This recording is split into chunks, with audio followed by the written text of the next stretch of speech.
Rise up!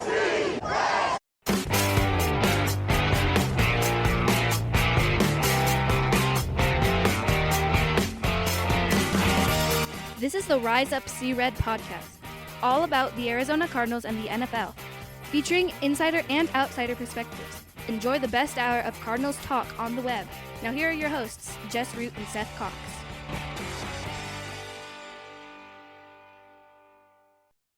Hello, Arizona Cardinals fans, and welcome to the latest edition of the Rise Up See Red podcast, the best of Cardinals talk on the web.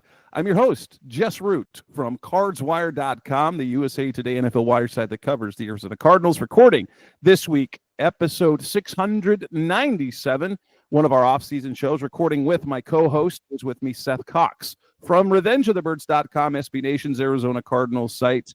And you know, we're still about 6 weeks, 5.5 weeks away from 5-6 weeks away from free agency. This week next week we'll actually be able to talk a little bit drafty prospect stuff because the Shrine Bowl and the Senior Bowl happen, so we'll be able to talk about that. But Seth, you know, it's still quiet in Cardinals land, other than, you know, for the first time in the last two seasons, Jonathan Gannon is going to have to find somebody new on his staff as their linebackers coach, Sam Cephas, has taken a defensive coordinator job with Virginia Tech. So there you go. We got to have somebody else to coach linebackers. Yeah, and it'll be interesting to see where they go with that because they have a outside linebackers coach, but they don't have a assistant linebackers coach, which isn't unheard of, right? But at the same token, now the guy's name has completely escaped me. Sam Cephas, who left to be the Virginia Tech defensive coordinator. So congratulations to him. Upgrade in position, pay, all of that. You and I always discuss this when it comes to NFL stuff. This is an interesting one for Sam because Virginia Tech has not been very good lately. So good luck on that one. But yeah, well, he's coached at the college range. He's been a DC before. He was a DC over at Wofford. So yeah. But Cephas came to the Cardinals via the Vikings, and he was the assistant linebacker coach. So, you know, if you're looking at in-house replacements, the Cardinals don't have a assistant, but they have an outside linebacker coach. But so is that something that they could do theoretically? Absolutely. It's just one of those things, though, that you look at and you kind of go through and see where that would kind of end up, right? But for now, I don't know if there's going to be a move. It'll be probably someone we've never heard of. I mean, I guess it could theoretically be Ronald Booker. I'd have to really look into his background. Yeah, well, he's their defensive quality control guy right now. Right. Correct. And that he was a wide receiver coach there. Safeties coach, DB coach. Yeah, so probably wouldn't be Booker. So it'd be hard to see an in-house move made. Interestingly enough, the other move they made that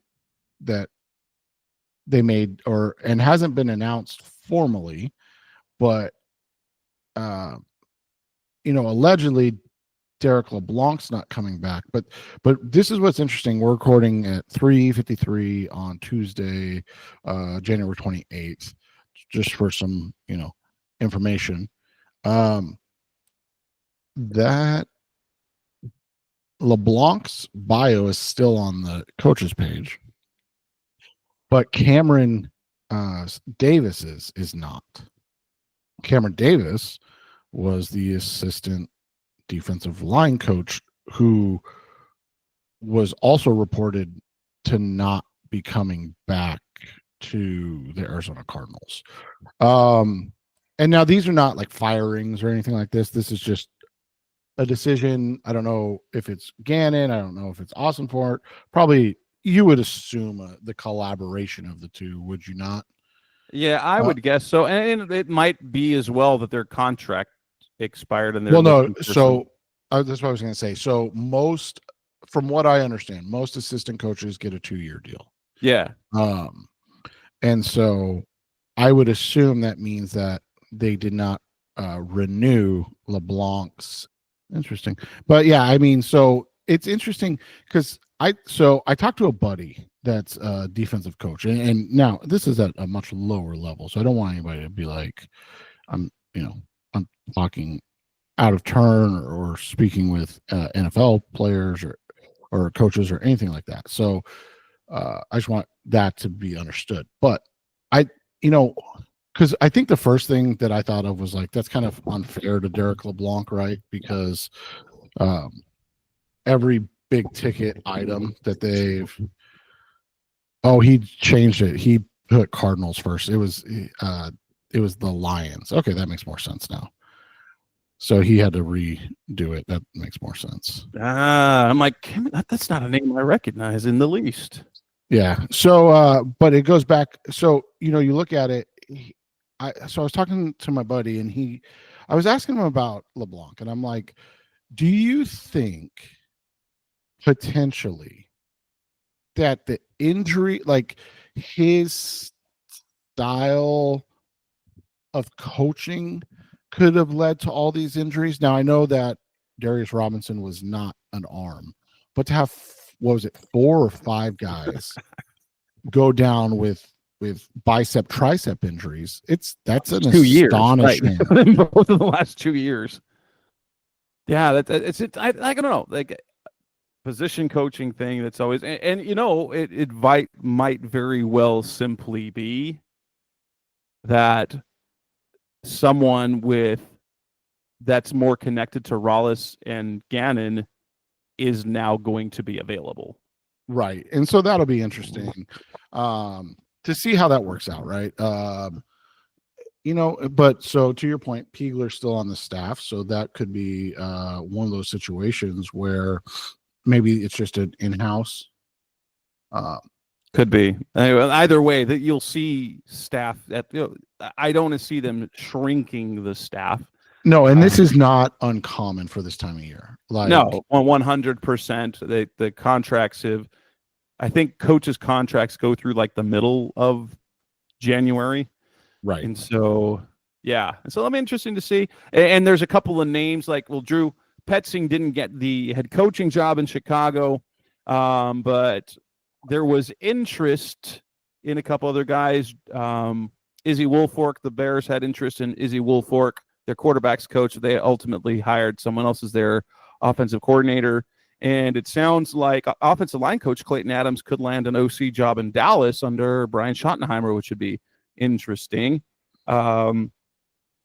Honestly, my take on assistant coaches and position coaches, it doesn't matter much because, and I say this a lot, I don't think at the NFL level I think it is rare when you have a bad coach.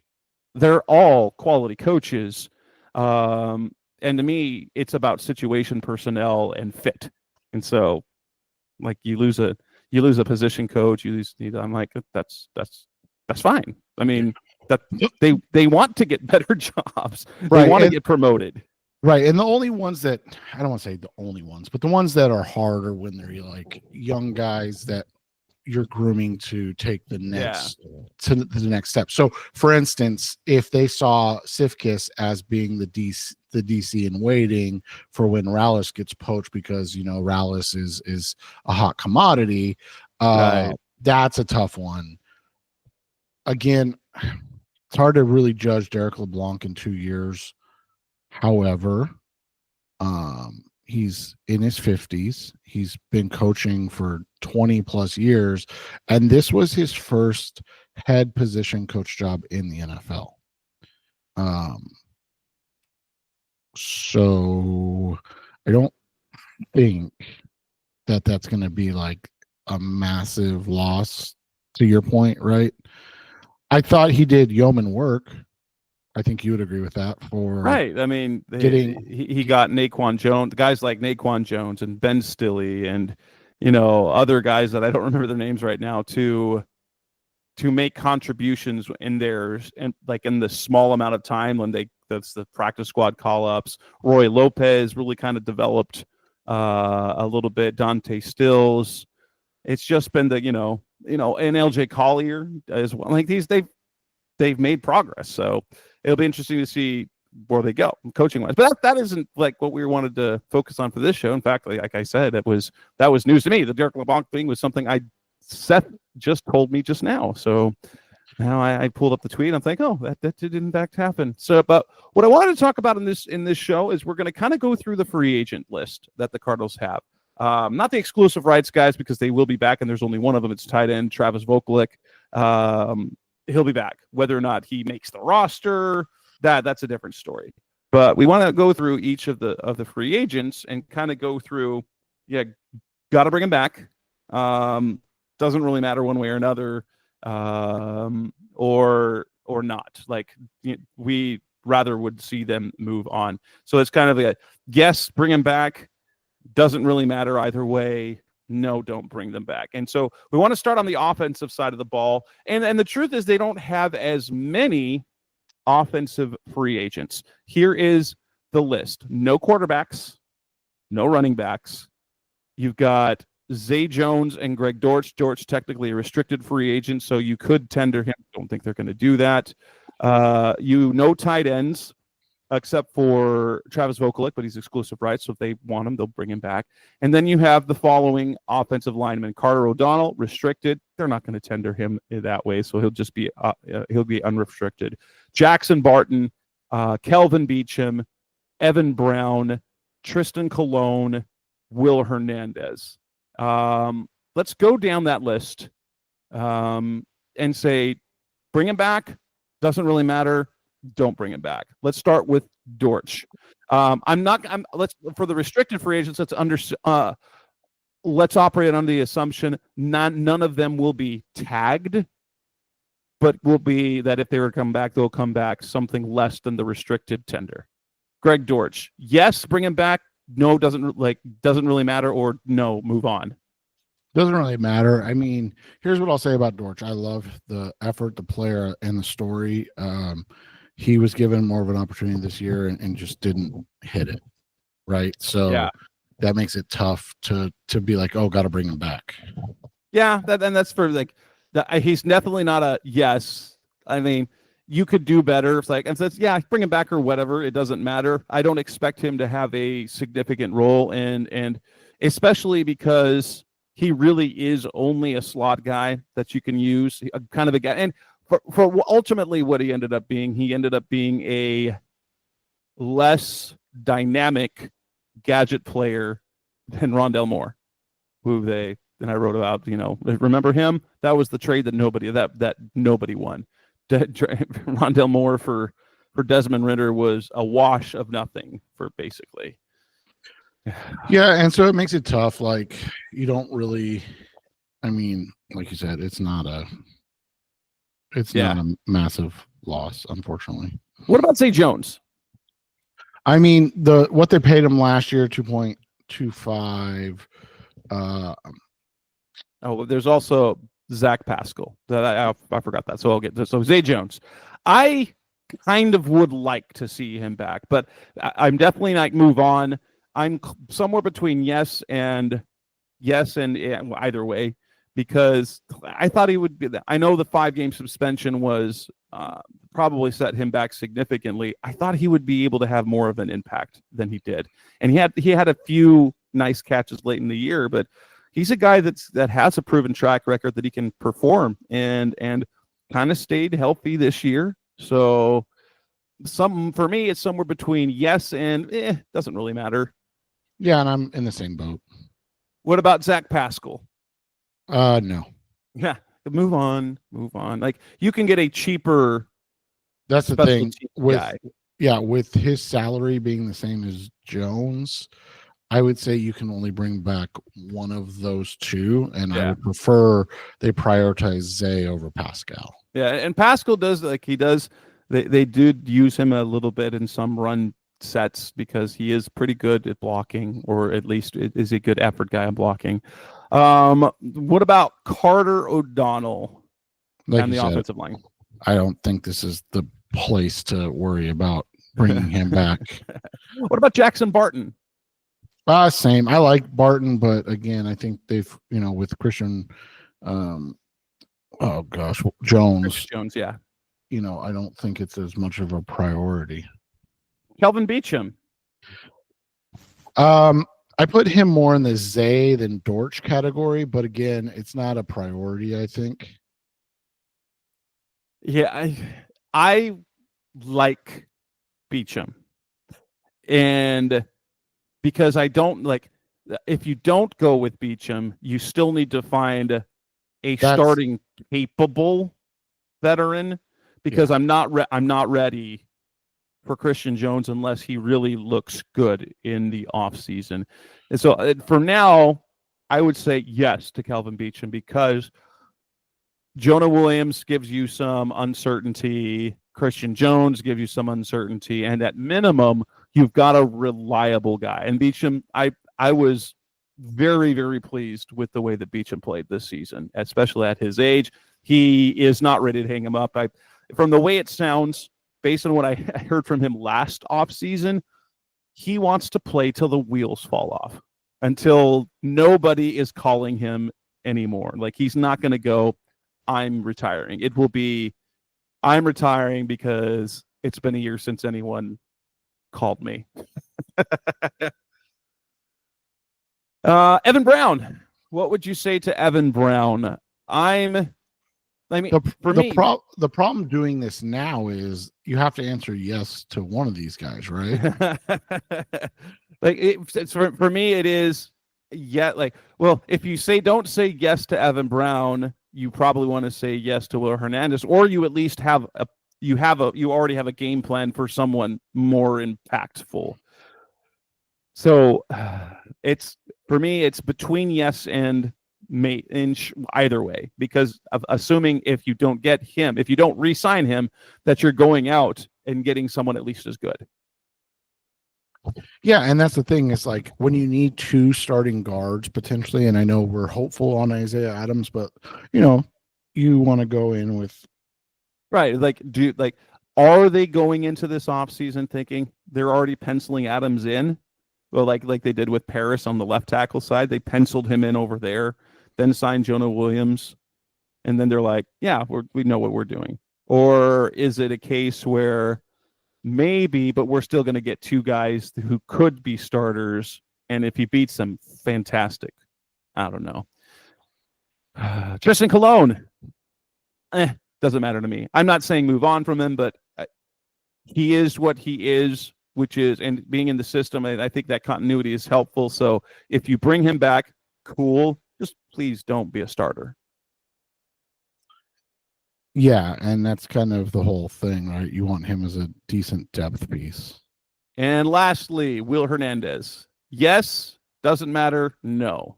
So I was doing some look aheads on these salaries, and the projection for Will makes me a yes. That being said, his injury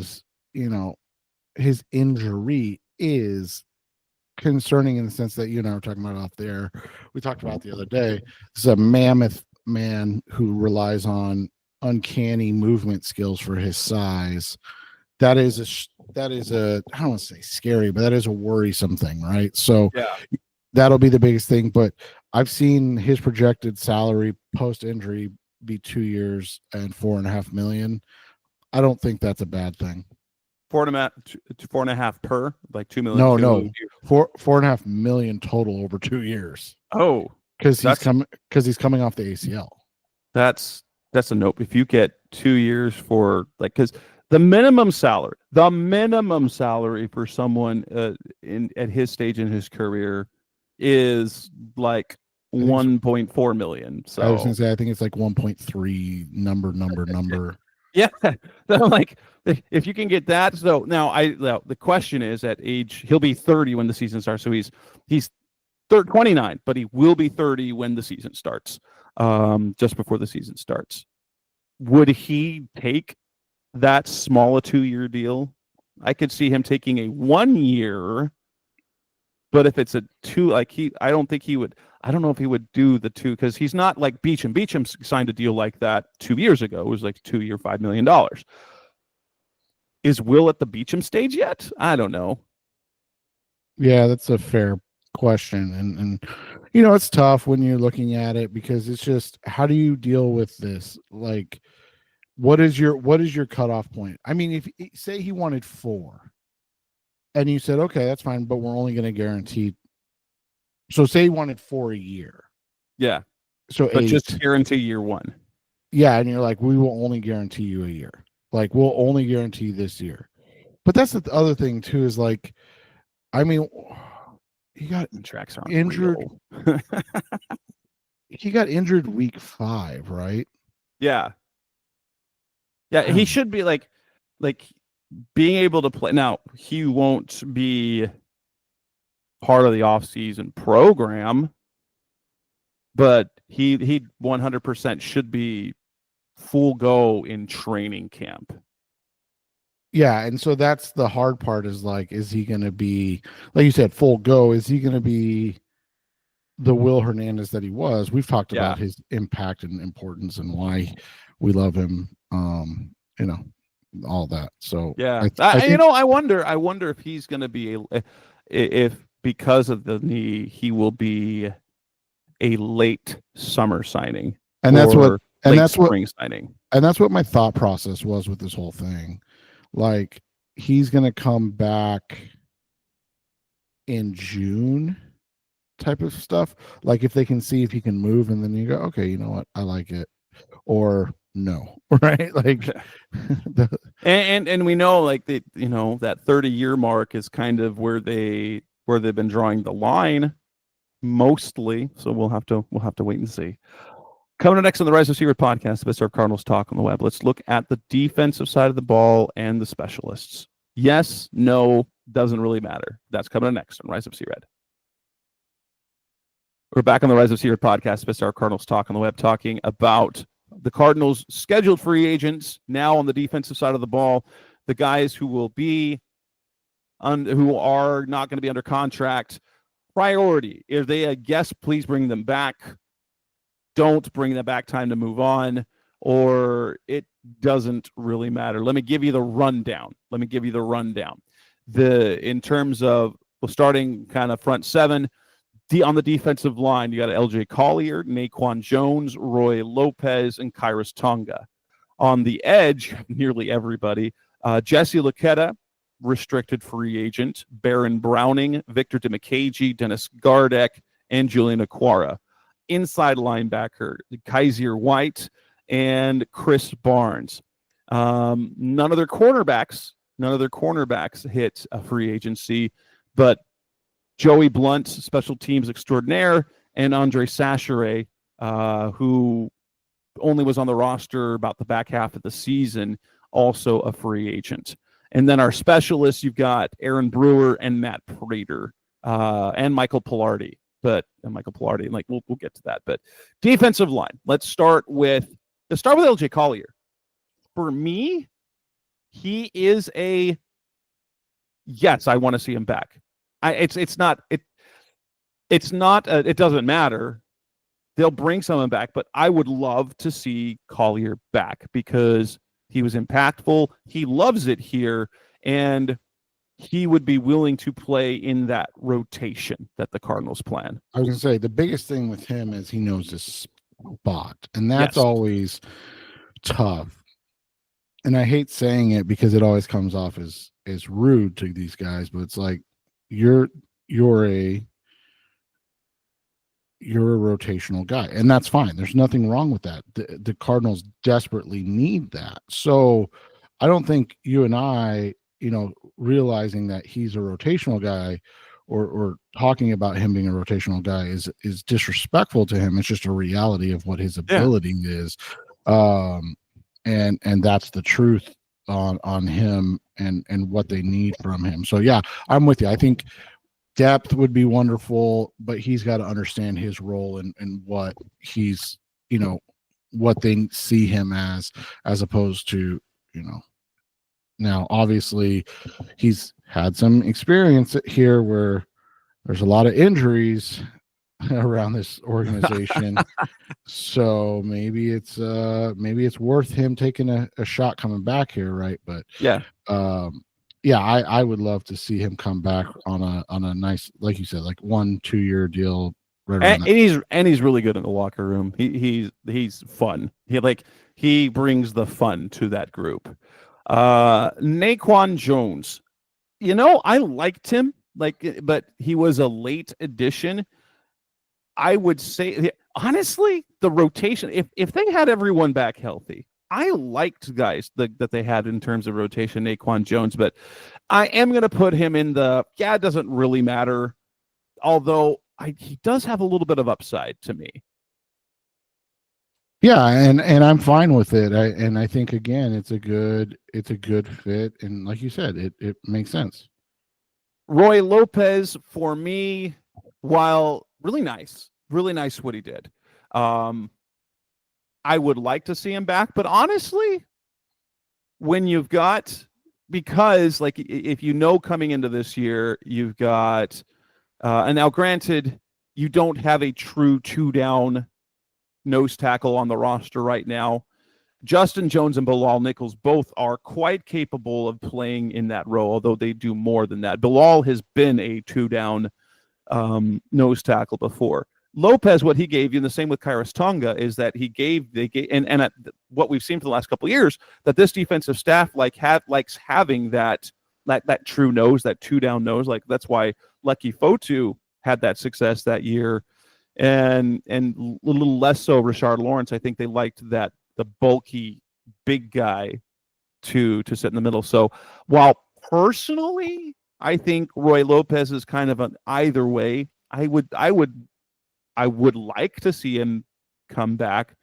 There's a lot of reasons why, but it's, in terms of impact, I'm like, yeah, either way. Yeah, and I'm with you. I mean, I think if you can have these guys on the roster again, it's a good thing, because you're not looking for them to be starters, right? You're looking at them as key depth rotational guys. So that's a big deal, and I like it. I would like to see them come back again, but again, it's not a priority, right? Yeah, Kairos Tonga, he's the one guy. Well, this would be nice, but like whatever. I'm not saying move on from him, but I am indifferent towards his return, because he ended up he's just backup nose tackle, and you can guess you probably need a backup nose tackle a dime a dozen around the NFL. Right. Going to the edge, let's start with Baron Browning. He's a yes. Like unless he's asking for like crazy money, bring him back. Like you traded for him for a half season. You didn't trade a 6th-round pick to have him for half a season. That you have to believe the intent was to bring him back. And so I'm like, yeah, you kind of need that back, because otherwise you can't go into next year with Xavier Thomas and then the question mark of BJ Jolari. Baron Browning, having been in the system, he's got upside. He's a yes, bring him back for me. Yes, I would agree. Victor Dimukeje, indifferent. I'm indifferent because he does do a lot. He's a core special teams player, and when he's out there, he does. He's a solid edge setter. He plays with motor. So for me, it's like I don't say, oh, I move on from him, but they could. I mean, yeah, it's tough. I mean, what do you see his value being? He's a back of the roster OLB who plays special teams. I mean, that's the thing, and limited athletically, right? Yeah. So it's almost like you're okay moving on from him because of all of those things. Because you would assume you could get a little more, right? Yeah. Fairness, he's still like only like a couple of months older than Xavier Thomas. Right. Dennis Gardeck, love the guy. It's probably time to move on. Yes. It's probably time to move on. And sadly, especially because his value as a special teamer is what's going to get him paid the way he is. yeah. And then Julian Okwara, whatever, he offered really nothing. So yeah, move on. Bring someone better. Bring something better. Jesse Luketa, who's the restricted free agent. For me, low key, yes, for Luketa, but it's not a priority. Correct, and that's how I would look at Luketa coming back. Heisier White. It feels like it feels like we know that they're moving on. I don't know. That's the one I'm like, it feels like they're moving on based on what he tweeted or he put on Instagram, what it was like a few weeks ago. Are you like, I don't know. Like it wouldn't, like, based on everything we know about him, it would make sense that he would be a priority to come back, but he didn't play. Like, his volume numbers were there, but the impact did not seem to be quite as good. Yeah, and I think he's great for the situation of like setting the culture and things of that nature, but the play, and the health are the two things that you have to look at for him. And if you can upgrade, I think that's what you do. Yeah. Chris Barnes, for me, that's a yes, no, because he is what he is. He's depth who plays special teams and can start, but he's like, he's not a guy you need to move on from because he's the type of player that you need on your roster. Right. He's just a nice depth piece. Then the two safeties, Joey Blunt and Andre Sachere, honestly, for me, either one are like, what I don't need to say, yeah, move on from them. Either one have value because of what they can do on special teams. Blunt is really good on special teams, but you can get that from other players. Like, it's not like what he does is not replaceable. And Sachere is not quite as good on special teams, but also gives you reliable depth as like who could be a third or fourth safety. So for either one, it's definitely not yes, but it's definitely not no, got to move on. It's whatever. Yeah, and I would agree with those sentiments. Aaron Brewer, long snapper. Unless they have a plan for someone else, he's definitely a yes. Why mess things up? We talked about this, I think, last year, but I could be wrong. But I pretty much always say the same thing. Until he doesn't want to come back, he should come back. Right, because he's still playing well. We go to Michael Pilardi, punter. Well, he was never the plan anyway. They've got Gillikin under contract. So, yes, move on. We've already got a punter. I'm sure he'll be back over the summer and then get cut in August. And then lastly, Matt Prater, free agent. And the Cardinals have Chad Ryland signed this year. As much, if Ryland, you trust Ryland, 100%. Time for Prater to move on. He's going to sign with the. You can't convince me that he's not going to sign with the 49ers. Right. Because NFL teams do it. It goes from they go old kicker, old and reliable, then because they're expensive, to young. And when that young doesn't work out, then they go back really old. And so that Prater is literally the perfect example of that. The 49ers, Jake Moody, guy they drafted, who we both were like, he's a stud. Very unreliable for the 49ers.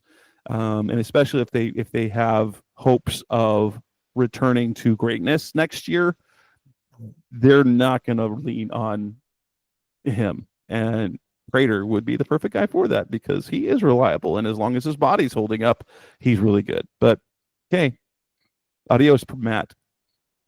We'll miss you, but it's time. Yep, good luck. Coming up next on the Res Zero podcast, Best of Cardinals Talk on the Web. Now we're going to move on to talking about playoff reactions as we saw the conference championships on Sunday.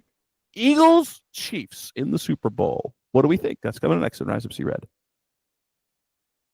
We're back on the Rise of Syria podcast, the best our Cardinals talk on the web, looking at the conference championships over the weekend, where the Eagles absolutely, rolled over the Philadelphia Eagles, over the Washington Commanders, and then the Kansas City Chiefs survived against the Buffalo Bills. And aside from the total, which I was wrong on the total for the KC game, I expected Washington to be overwhelmed by Philadelphia, and I expected the Chiefs to end up winning late. And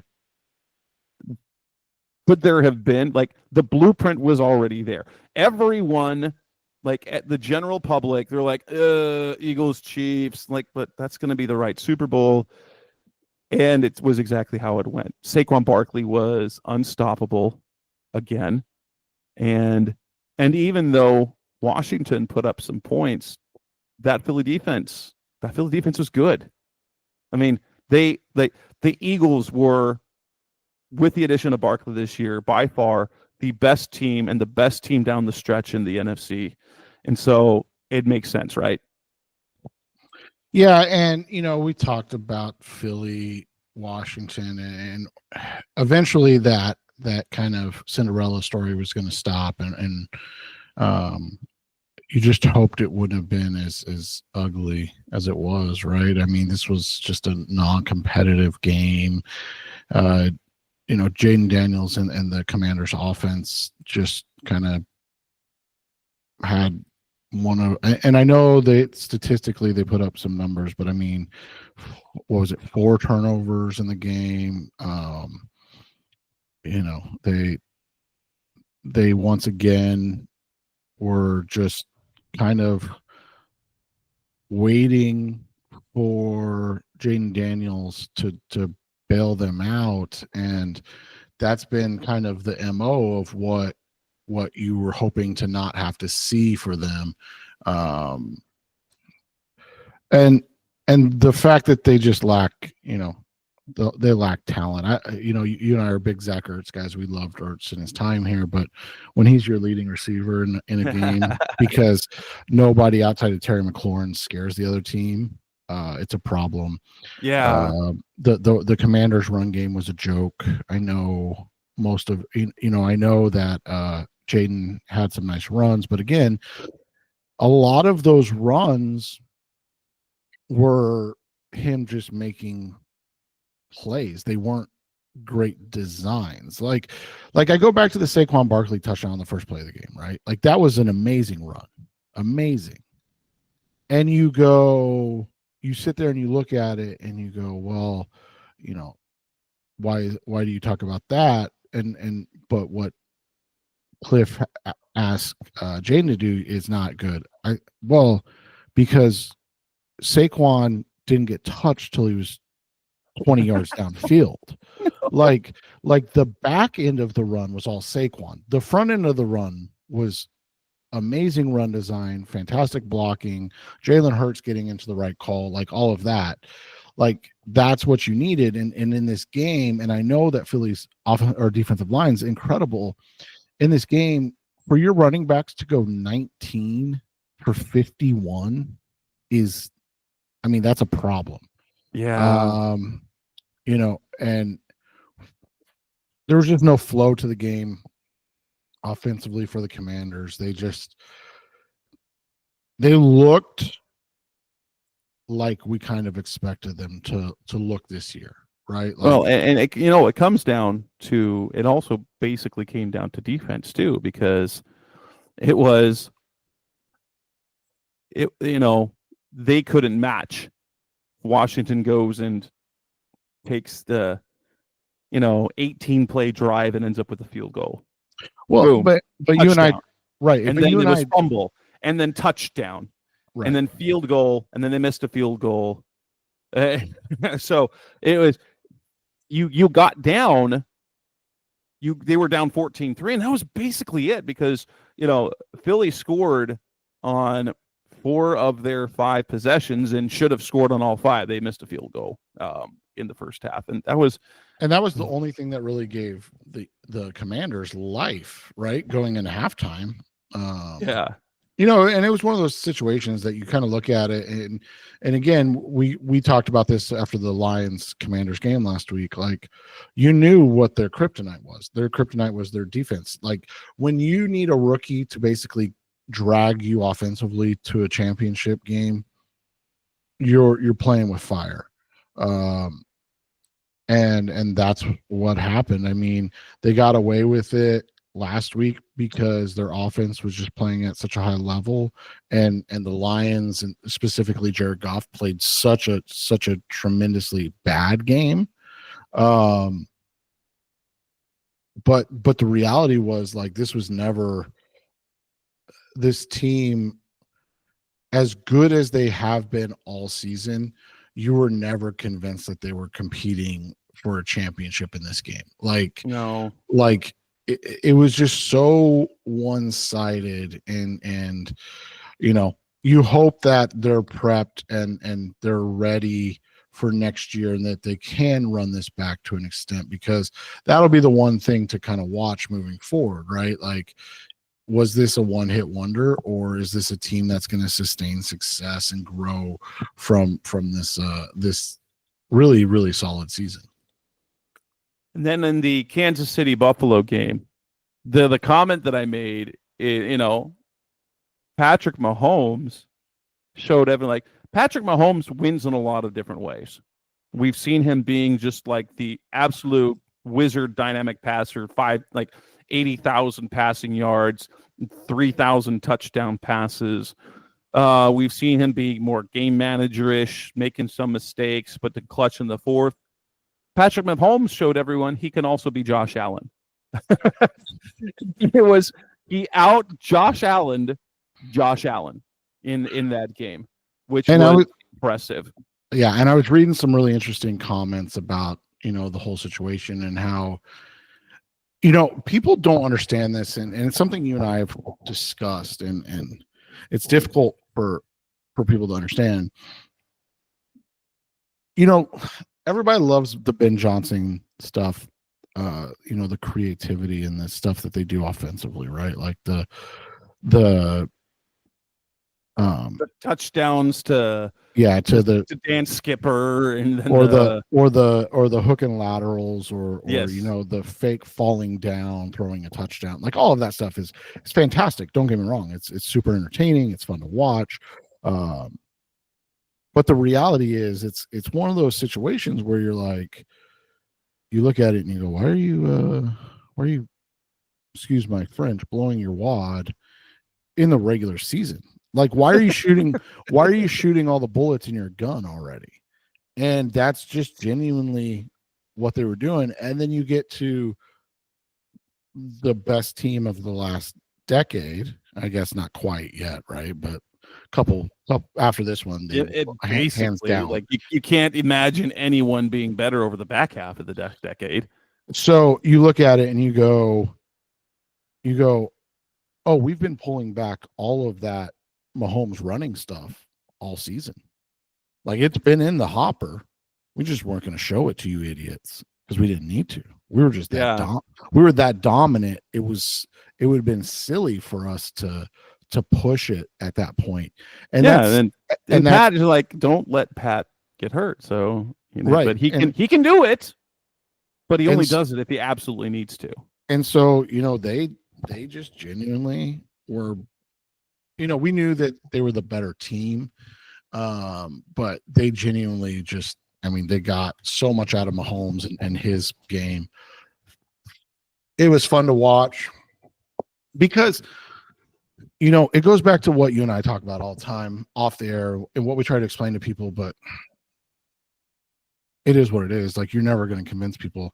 Josh Allen is the best non-Patrick Mahomes quarterback in the NFL.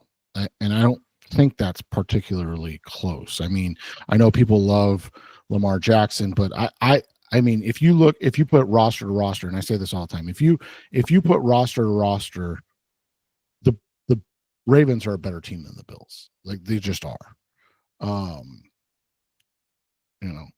But when people go, oh, you need to find a quarterback like Josh Allen to win, I'm like, well, there's not another one. and two, that just means you're going to lose in heartbreaking fashion to the Chiefs. Like, yes, eventually you have to understand that's just not a way to build your team. And the way to build your team, the way to build your roster, and the way to put yourself in a position to be successful is to do what we're seeing in Detroit, what we're seeing in Philadelphia, where you go, oh, okay, this makes sense. Like, look at this talented roster that can win in spite of what their quarterback is doing. That doesn't need their. I mean, again, you look at the box score for Jalen Hurts in the playoffs, and this week was better. I don't want to take anything away from how well he played this week, but it was like he was playing on air, if we're being completely fair. But like Jalen Hurts, look at these numbers this season, Jess. He had a game where they won by 12 and he completed 13 passes. Last week they beat the Rams in the playoffs. The first round, sorry, he completed 13 passes. They beat the Rams, he completed 15. Like, they don't need him to do anything except not make a mistake when they ask him to throw the football. And that, that's what Jared Goff couldn't do. And to be fair, I mean, we've obviously all made fun of Goff over the last month, or the last couple of weeks, but like the reality was they were so injured, man. They were just so it was the injuries they suffered on defense ultimately were their demise. But at the end, right, like they couldn't compete with these teams, man. They just didn't have the guys. So you look at it and you go, this is how you have to build. And so when people are like, oh, go get Jay. Well, Jaden Daniels just lost by 32 in the NFC Championship game. They barely squeaked by the Tampa Bay Buccaneers, and they had probably the best game of their season offensively in the divisional round against the Lions. Like, that's not the recipe you want to follow, right? The recipe you want to follow is having a team that's built to win no matter what not no matter what, but like no matter how much you need from the quarterback. Like, eventually you'll need a quarterback to make a play. I get that. But the longer you can take that out of their hands, the better you are. And that's the thing is, like, if your goal is to be like the Bills, well, then you're going to be searching for a really, really long time to find that guy. Yeah. And in fairness, the Chiefs have done exactly that. Like, it's over the last couple of years, Mahomes doesn't have to do as much. Now, I do want to get, because everyone's talking about this, the officiating, the two calls, the one where he had the simultaneous catch, but the ball touched the ground.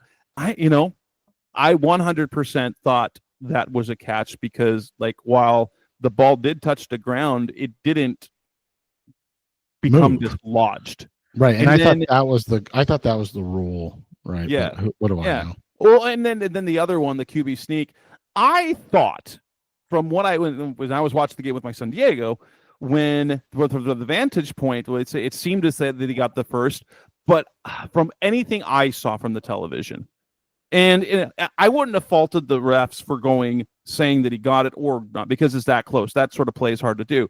But because he had the ball tucked into his chest, I didn't think he got the ball there, and I thought the vantage point that they had, but they couldn't overturn on review. And so, I don't think there's any conspiracy going on. There's not like the NFL would love Buffalo to get to the Super Bowl. They would love it. If there was a conspiracy, why would they pick Kansas City, Missouri to be the team reaping the benefits of this, right? That's like saying the NBA was rigged when the Spurs are winning championships. San Antonio, really? Right. They're like, hey, we want this, this city to be the recipient of Not all even the most important city in Texas. right. So that's the thing is, if it was a big deal, you'd see, if it was rigged in that sense, you'd see teams like the Cowboys. You'd see teams like the Jets. It would have 100% been the Jets with Aaron Rodgers. Either of the New York football teams, like the New York City football teams, right? Like those are the teams that they would have done that. And so it makes it tough, but like at the same time, I understand where people are coming from. Mahomes is a superstar, and he does get superstar calls, and he does exploit those jobs. Those like he will fiddle with the players, knowing that it's gamesmanship. The rule book is the way that it is, and so he makes them hesitate and then slides late, and he knows what the rules are. The officials are told if it's close, call it. You're told to. And so and it's tough. It sucks. It sucks. It's a terrible thing, but it's 100% playing within the rules. 100% playing within the rules. And Seth, I know you've got to get out of here. You've got stuff to do, but that will bring us to the end of this edition of the Rise Up C-Red podcast, the best hour of Cardinals talk on the web. I believe, unless we have something urgent come up, we will make this the one show we do this week, perhaps, and then jump into the Senior Bowl next week and how that went. But maybe we'll have something else later this week. But if not, we'll be back next week. That's Seth Cox. I'm Jess Rue. Thanks for listening. As always, we will be back again soon. Thanks for listening to the latest edition of the Rise Up C-Red podcast. Listen to previous episodes and subscribe to the show on Apple Podcasts, Stitcher Radio, Audioboom, or many other podcast platforms so shows are delivered directly to your mobile device. Please give the show a 5-star rating and always support the sponsors who support the show. We'll be back soon for the best hour of Cardinals talk on the web. Rise Up Red C, be Red C-Red, and of course, Rise Up C-Red.